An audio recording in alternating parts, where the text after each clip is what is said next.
인터넷에는 수많은 공포 이야기가 떠돌고 있지만 그중 하나의 이야기를 길게 풀어보도록 하겠습니다. 이 이야기는 한 여대생의 체험담을 기반으로 한 것입니다. 대학생이 된 민지는 기숙사 생활을 시작하게 되었습니다. 처음으로 부모님과 떨어져 독립적인 생활을 시작한다는 설렘과 동시에 낯선 환경에 대한 약간의 두려움이 공존했습니다. 그녀가 배정받은 방은 오래된 건물의 끝방에 위치해 있었고 친구들은 그 방이 별로 좋지 않은 소문으로 유명하다고 했습니다.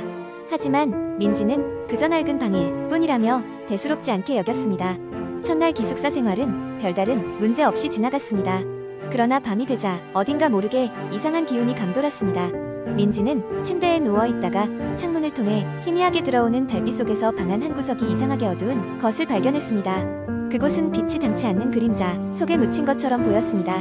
무심코 지나칠 수도 있었지만 민지는 그 그림자에 뭔가 생경한 것이 숨겨져 있다고 생각했습니다. 다음날 수업을 마치고 돌아온 민지는 이상한 기분을 떨쳐낼 수 없었습니다.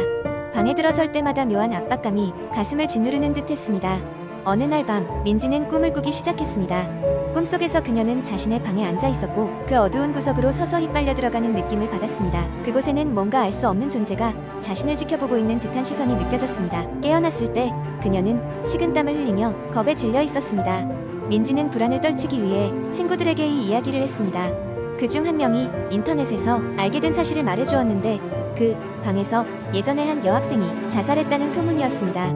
아무도 이유를 알 수 없었고 그 사건 이후 그 방에 머무른 학생들은 하나같이 이상한 경험을 했다고 했습니다. 이 이야기로 인해 공포는 더 커졌습니다.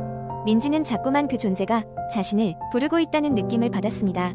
밤마다 그 그림자 속에서 무엇인가 움직이는 듯한 환영을 보게 되었고 속삭이는 소리도 귀에 맴돌았습니다. 마치 그녀를 어딘가로 끌어당기려는 듯한 힘이 점점 강해지는 것 같았습니다. 소름 끼치는 경험이 계속되자 민지는 더 이상 버틸 수 없었고 결국 기숙사를 떠나게 되었습니다. 이후 그녀는 친구의 집에서 잠시 머물며 안정을 찾았지만 여전히 그 방에 꿈을 꾸었습니다. 꿈속에서 그녀는 계속해서 그 어두운 그림자로 걸어 들어가고 있었고 손을 뻗어 무언가를 잡으려 하고 있었습니다. 며칠 후 학교 측에서는 그 방을 조사하기로 결정했습니다. 방 안은 철저히 비워졌고 벽이나 바닥 곳곳에서 낡고 오래된 물건이 발견되었습니다. 그 중에는 누군가의 일기장이 있었고 그 일기장에는 고통과 외로움 속에서 벗어나고 싶다는 간절히 쓰여 있었습니다.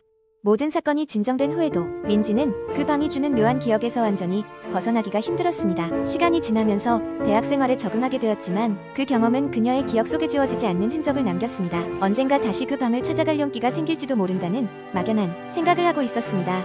이 이야기는 민지가 기숙사를 떠난 후에도 종종 인터넷을 통해 이야기되면서 사람들 사이에 또 다른 도시, 괴담으로 자리 잡게 되었습니다.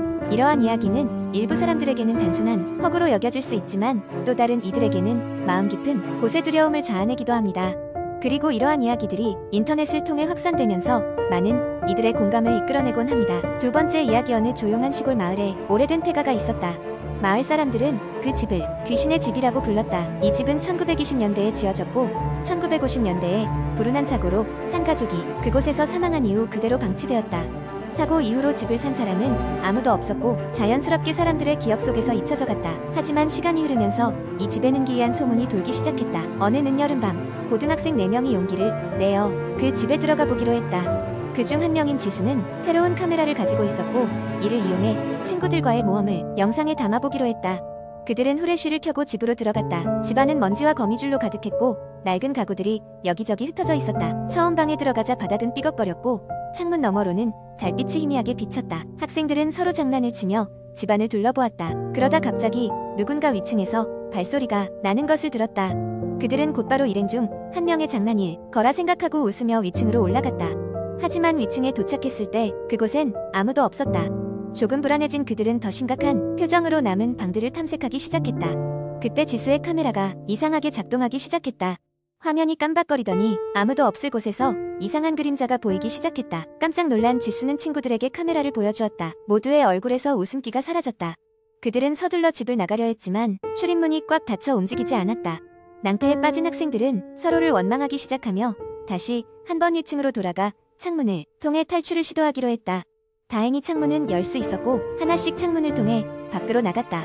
마지막으로 지수가 나가려던 순간 갑자기 차가운 손이 그의 발목을 잡는 느낌이 들었다. 비명을 지르며 발을 뿌리치고 겨우 탈출에 성공한 지수는 친구들과 함께 전속력으로 달렸다. 마을로 돌아온 후 그들은 이날 있었던 일을 누구에게도 말하지 않았다. 하지만 며칠 후 지수가 촬영한 영상을 확인하던 중 그들은 소름 돋는 사실을 알게 되었다. 영상 속에는 분명히 어딘가에서 그들을 응시하는 하얀 옷을 입은 사람의 모습이 담겨 있었다. 그 존재는 모든 영상의 장면마다 어렴풋이 숨어있는 것처럼 보였다.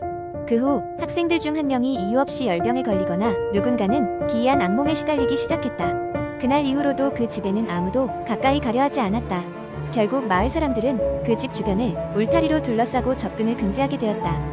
당시의 경험은 4명의 학생에게 영원히 잊지 못할 공포로 남게 되었고 그 주변을 지날 때마다 그날의 기억을 떠올린 채 온몸이 오싹해졌다. 세 번째 이야기, 한국 인터넷 커뮤니티에는 다양한 공포 이야기가 공유되곤 합니다. 그중 하나를 길게 각색해보겠습니다. 여름방학이 막 시작된 어느 날 나는 친구들과 함께 교외로 여행을 가기로 했다. 우리는 시원한 산속 계곡에서 며칠간의 캠핑을 계획했고 자연 속에서의 자유로움을 만끽하며 지낼 생각에 들떠 있었다. 그중 특히나 공포 이야기를 좋아하는 민수는 이번 캠핑에서 밤마다 무서운 이야기를 하자고 제안했다. 모두가 동의했고 그렇게 우리의 캠핑은 시작되었다. 우리가 도착한 계곡은 생각보다 훨씬 더 깊고 오지에 가까운 곳이었다. 낮에는 태양 빛이 나무 사이로 비쳐 자연의 아름다움을 더욱더 부각시켰지만 해가 진 후에는 완전히 다른 곳이 되었다. 어둠이 내리고 나뭇잎들이 바람에 스치는 소리가 들리자 갑자기 주변이 온통 낯설고 불안하게 느껴졌다. 첫째 날 밤 우리는 모닥불을 피워놓고 주변에 둘러앉았다.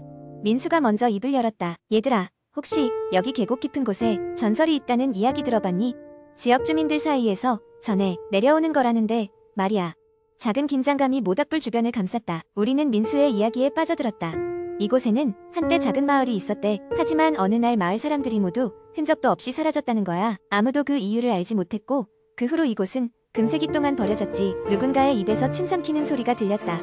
민수는 더욱더 이야기에 열을 올렸다. 사람들은 그 마을이 저주받았다고 생각했어. 그런데 가끔씩 이곳에 캠핑을 왔던 사람들이 이상한 경험을 했다는 거야. 밤중에 마치 누군가가 자신의 이름을 부르는 소리가 들리고 이상한 그림자가 눈 앞을 스쳐 지나가곤 했대. 물론 그걸 실제로 본 사람은 얼마 없겠지만 그 순간 바람이 불어 모닥불이 일렁였다. 나는 등골이 오싹해지는 것을 느꼈다. 그러나 그 누구도 대놓고 겁먹었다고 말할 수는 없었다. 둘째 날 밤이 찾아왔다. 우리는 계곡에 더 깊숙한 곳으로 탐험을 나갔다. 걷던 도중 우리는 오래된 건물의 잔해들을 발견했다. 민수가 말했다. 이게 그 전설의 마을인가 봐. 건물들은 시간이 오래 지나 낡고 부서져 있었지만 여전히 어떤 이야기를 품고 있는 듯한 분위기였다. 우리는 돌아오는 길에 무언가 뒤에서 우리를 따라오는 느낌을 받았다. 몇 번이고 뒤돌아봤지만 아무것도 보이지 않았다. 그러나 그 불안감은 좀처럼 떨칠 수 없었다. 캠프로 돌아와 저녁을 먹은 후 우리는 다시 모닥불 주위에 모였다. 이번에는 다른 친구인 지훈이 이야기를 꺼냈다. 내가 들은 건 이거야. 이곳에서는 저주에 걸린 사람들이 풀려나지 못하고 여기 머무르게 된다고 해. 그들은 이곳을 떠도는 영혼이 되어 새로운 희생자를 기다리는 거래.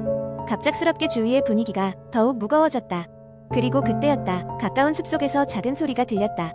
처음에는 동물이 지나가는 소리라고 치부했지만 소리가 점점 커지더니 이내 사람의 발소리처럼 규칙적으로 들려왔다. 불안감이 증폭되었고 우리는 주위를 경계하기 시작했다. 모두 가만히 있어봐. 민수가 속삭였다. 그리고 우리는 숨죽이고 그 소리를 듣기 시작했다. 고요함 사이로 누군가의 가느다란 목소리가 들렸다. 마치 누군가가 저 너머에서 우리를 부르고 있는 듯했다. 내 이름을 그리고 다른 친구들의 이름을 하나씩 부르며 공포에 질린 우리는 급히 텐트로 들어갔다. 그러나 아무리 귀를 막고 잠을 청하려 해도 머릿속에서 그 목소리는 계속 들려오는 것만 같았다. 다음 날 아침 우리는 일어나자마자 즉시 짐을 꾸렸다. 캠핑을 빨리 끝내고 이 장소를 벗어나고 싶었다.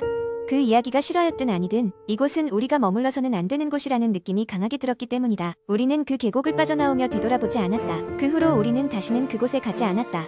생생했던 기억과 그날 밤의 소리는 여전히 우리의 머릿속에 서려 있었다.